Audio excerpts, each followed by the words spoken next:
Hello, welcome to a new video. So this video I'm going to make a discussion of the first Doctor's kind of era. So with 10 of his stories basically missing and wiped from the BBC archive, and that we are basically, I'm really waiting for them to be animated and then put release. So this is all the stories I own for William Hartnell on the next 3 shelves. So the first, how can I describe the Doctor? So the first Doctor, he's more like a grumpy old sort of fellow, but over the course of the show, he kind of like seasons a little bit. So instead of him being like really grumpy, really old, he becomes more like a grandfather in season 2. You do see him change through his era. So the stories that I have to say that I haven't seen is Marco Polo, The Crusade, Galaxy 4 Mission to the Mythmakers, the Daleks Master Plan, the Massacre, the Celestial Toymaker, the Savages, and the Smugglers. Admittedly, I've got some of these stories on CD, such as the Daleks Master Plan, the Celestial Toymaker, the Massacre, and of course the Smugglers. Well, I have listened to them, and to be honest with you, listening to them isn't really the same experience as watching them. So I would actually like to say for William Hartnell's Doctor, now William Hartnell is in 8th place in my favourite Doctors list. He's in 8th because although he is the original Doctor and he is the first Doctor, but in kind of explanation with a lot of missing stories in his gap, I do kind of miss it. But to be honest with you, Troughton's the one that mainly suffers a lot. So I thought in this video I'd give my kind of opinion on what I think about the first Doctor's era from what we've basically got on DVD. And so the very first story we actually got is here in the beginning box set, with 3 of the stories that were originally broadcast in a row, which is The Unearthly Child, The Daleks, and The Destruction. So how can I say this?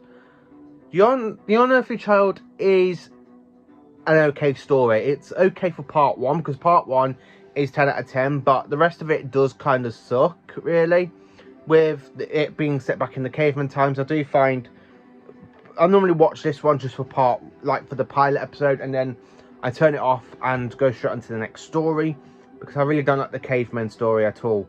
So as a whole story-wise ranking, I have to say this one is a 3 out of 10 for the rest of it, but I really hate to put it so low because the pilot is an absolutely fantastic.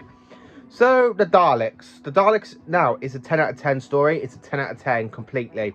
It's the very first time we see the Daleks appear in the show, and they're so dark and damaging they even disable Ian and they make a trap for the Thal so they can be exterminated. But the Doctor and the TARDIS crew interferes and off to go into the next adventure, the Edge of Destruction. We're basically just stuck in the TARDIS for 2 parts, while the TARDIS ends up travelling backwards in time to the Big Bang. This story is just a 5 out of 10. It's not a good story. It's really boring. So the next one I've got is the Keys of Marinus. Now this one is 6 parts, 6 or 7 parts. Can't remember how many long it is. I don't really watch this one that often because it is I find this one really boring. So because I find it so boring, I have to give it a 4 out of 10, because I don't really go back and rewatch it, to be honest. I don't even forget the plot. It is a unforgettable story. I mean, it is just mainly forgotten. It's so underrated. It's not really good as it should be. So of course the next one is the Aztecs. Now I own the 2 versions of the DVD, the original and of course the special edition. Now I absolutely do love the Aztecs. I think it's an okay story. It's a 10 out of 10. I absolutely love it because now this is the second kind of historian story in the series. With basically it's the third, because you got the cavemen from the Unearthly Child parts 2 to 4. Then you got Marco Polo and the Aztecs. So yeah, this is like the kind of like the third story in history. I absolutely love it. Set in the 15th century in Mexico. I absolutely really enjoy this one. So the next one is the Sensorites. Now this one is actually okay, because in this one Susan is basically telepathic, so she contacts the Sensorites, who are also telepathic. Now, this one I do actually enjoy a lot more than the rest of the season, for season 1. But I have to say, it's still a 8 out of 10. So, The Reign of Terror, which is another historian story. Now, The Reign of Terror is set in the French Revolution. Now, I actually quite enjoyed this one. Specifically, they've actually animated episodes 4 and 5 because they were missing. So, because they've animated them, I actually do kind of enjoy watching them. So, yeah, The Reign of Terror, 10 out of 10. So, the next story is Planet of the Giants. I really don't like Planet of the Giants. I absolutely find this one completely boring. I don't really watch it. I've only watched it if I was ever doing a Doctor Who marathon like I did last year. And I do watch it. I watched it back then, but I don't really watch it. It's not really a good Doctor Who story, apart from the times it ends up shrinking and they end up becoming like little ant people. Yeah, this story, 3 out of 10. So the next story is the Dalek Invasion of Earth. Now, I absolutely do love the Dalek Invasion of Earth. Now, this one I do rank as a 10 out of 10 because it is just such a fantastic Dalek experience. The very first time the Daleks invade Earth in Doctor Who's, in like the television broadcast, where it's not really the very first time. But I absolutely quite enjoy this for what it is, and it is the Doctor's granddaughter Susan's departure story. So after that one, we have got the 2 stories, The Rescue and The Romans, which is, The Rescue is a 10 out of 10 because that's an introduction to Vicky. The Romans is literally just a 4 out of 10, 5 out of 10, just because the first Doctor creates the Great Fire of Rome. Can't really say anything more about the Romans, but The Rescue is actually kind of really interesting one. Where the TARDIS crew are literally, after just departing Susan, the Doctor takes them to this planet where they literally have to go to, where they're on this planet where these people, where you have this kind of mad alien, like mad scientist humanoid, go around killing people of the crew. The Red Planet. Now, the Red Planet. Really bad CGI effects. Story-wise, it is actually okay. So, for the story, I have to say it's a 10 out of 10 because I actually do quite enjoy this one. I like the moth aliens, I like the ant alien creatures. It's a really quite enjoyable one. So, the Space Museum. Now, the Space Museum I actually do find a lot boring. So, this one I have to rank it as a 1 out of 10. It is a very enjoyable story. Don't get me wrong, it is enjoyable. It's just I don't really enjoy it as much as I do for some of the other Hartnell stories I have mentioned. The Chase. Now, The Chase. How am I going to tell you about The Chase? The Chase is another one of my personal favourites from Season 2. It's another Dalek story from the season. Now, Season 2, I believe, is the first season to feature the Daleks in 2 different stories. Season 4 might be the next one. Yeah. So anyway, what was I saying? The Chase. I absolutely love this one because the Daleks are there chasing after the Doctor and the TARDIS crew. And this is a departure story to Ian and Barbara, where they go to back on Earth in their own time, but they accidentally go back 2 years after they left. So they've got to try and explain where they've been, basically from the school and stuff. So which really don't really pick up. I like to see that kind of story get picked up. The Time Meddler. Now, the Time Meddler is basically a case story. Now, this is the very first time we actually see another of the Doctor's race. And this one, not like the Doctor's just travelling for fun. This kind of Time Lord is just meddling in time. This is why they call him the Meddling Monk. Now, this story is actually another 10 out of 10. It's another historian one set in the of 1066, just before the Battle of Hastings. Now, I actually quite enjoyed this story. I do love history stuff. I do love, like for the Aztecs, and of course the Reign of Terror and the Time Meddler. I absolutely do love historian stories because I used to love history as a kid. And I still kind of do. I love how this story is like set in 1066. Really quite enjoyable as well. So, because we've got 10 of the missing stories, so we've literally just coming down to the last 4 of the DVDs for William Hartnell. So, the Ark is basically another boring story. Quite It's really, really boring, actually. I don't really watch this one that often. I have to rewatch this one so I can do a proper kind of review on it and give you a proper specs of it, but it's not really enjoyable for me. I can't actually stand this one, so sorry, I have to say it that way. The Gunfighters, again, The Gunfighters is another boring story. I can't actually watch that one. Set in the Great Western times. Now, I normally love like historian ones. I just can't get past the first episode of it because I literally just get so boring with the singing of it. If anyone has actually seen The Gunfighters, if it gets a lot better after episode 1, please let me know in the comments section, because really I just turn it off after one episode. Now we're coming up to another good 10 out of 10 story, which is The War Machines. Now, I absolutely love The War Machines. Set in 1960s London, this is Dodo's last story. I don't even know when Dodo first came into the TARDIS crew, because her introduction story is missing. We literally got 3 stories with her in it, and then it just goes over to Ben and Polly. The War Machines. Now, this is the very first time we actually see the first Doctor stand up to that. He won't be intimidated, he won't be menaced, and the way he literally stands up, go like that, standing up to the machine. I actually love that one, and I love that alien creature when he goes, "Doctor, who is required?" Now, this is this is where Dodo leaves the first Doctor, but the first Doctor picks up Ben and Polly. Now, I actually do like Ben and Polly because they're really good companions, but I kind of feel like they're more suited with Patrick Troughton's Doctor than I do for William Hartnell. So, for the last ever DVD we have got for William Hartnell, which is this one. Oh dear, I have to pick that one up in a bit. Where is that one? There.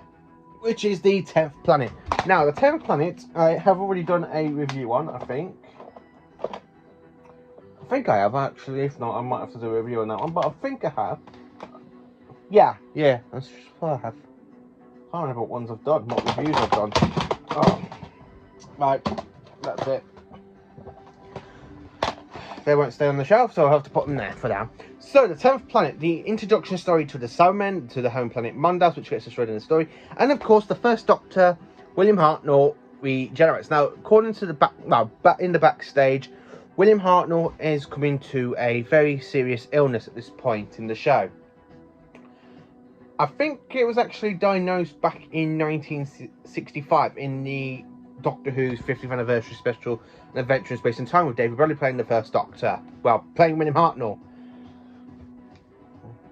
Now, William Hartnell really enjoyed his time as the first Doctor, and he didn't really want to leave the role, because people loved him for the role, fighting against the Daleks. So, I can actually understand how he might have felt being told that he can't do the role anymore because of his illness.